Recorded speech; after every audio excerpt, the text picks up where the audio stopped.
അപ്പോഴേ ഇതൊന്ന് നിങ്ങളെ കൂടെ കാണിക്കാനാണ് ഞാൻ ഈ വീഡിയോ എടുക്കുന്നത്. എന്താണെന്ന് വെച്ചാൽ പാള, നമ്മൾ കമുകിൽ നിന്നൊക്കെ എടുക്കുന്ന പാള. ചക്കക്കാലമൊക്കെ അല്ലേ, ഇനി ഇതൊന്ന് വീട്ടിൽ വേണം. ചക്കയൊക്കെ വെട്ടിപ്പറിക്കാനും വൃത്തിയാക്കാനും ഒക്കെ നമുക്ക് ഇത് ഉപയോഗിക്കാം. ഇത് വെട്ടിയെടുത്തതിന് ശേഷം ഇതിൻ്റെ മുകളിൽ നമ്മൾ വെയിറ്റ് വെക്കണം.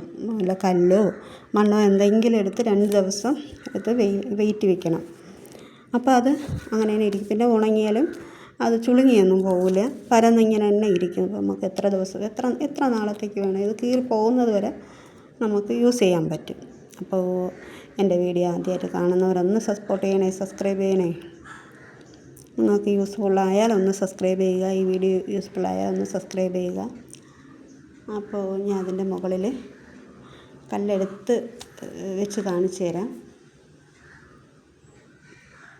ഞാൻ ഇത് എടുത്ത് കൊണ്ട് വന്ന് കുറച്ച് കഴിഞ്ഞപ്പോൾ ഞാൻ വെട്ടിയെടുക്കാമെന്ന് തന്നെയാണ് ഞാൻ ഓർത്തത്. നിങ്ങളെ കൂടെ ഒന്ന് കാണിക്കാമെന്ന് പറഞ്ഞുകൊണ്ട് വീഡിയോ എടുക്കുന്നത്.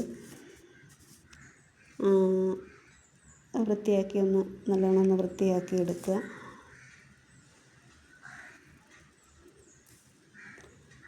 എന്നിട്ട് ഇതിൻ്റെ മുകളിൽ നമ്മൾ വെയിറ്റ് വയ്ക്കണം. 2 ദിവസം വെയിറ്റ് വെച്ച് ഇങ്ങനെ തന്നെ ഇരുന്നാൽ നമുക്ക് പിന്നെ അത് മടങ്ങിയൊന്നും വരില്ല, അങ്ങനെ തന്നെ അങ്ങ് ഇരുന്നോളും. പിന്നെ അത് ഇങ്ങനെ തന്നെ അങ്ങ് ഇരുന്നോളും. പിന്നെ അത് ചുളുങ്ങി പോവുകയോ മടങ്ങുകയോ ഒന്നും ചെയ്യില്ല. അപ്പോൾ ഈ വീഡിയോ ഒന്ന് സബ്സ്ക്രൈബ് ചെയ്യുക, ലൈക്ക് ചെയ്യുക, ഷെയർ ചെയ്യുക, സപ്പോർട്ട് ചെയ്യുക. എൻ്റെ വീഡിയോ ഇത്രയേ ഉള്ളൂ. ബായ് കൂട്ടുകാരെ. അപ്പോൾ നമ്മൾ പൂച്ചക്കുട്ടന്മാരിവിടെ കിടപ്പുണ്ട് കേട്ടോ, അവരോടൊന്ന് കാണിച്ചു തരാം.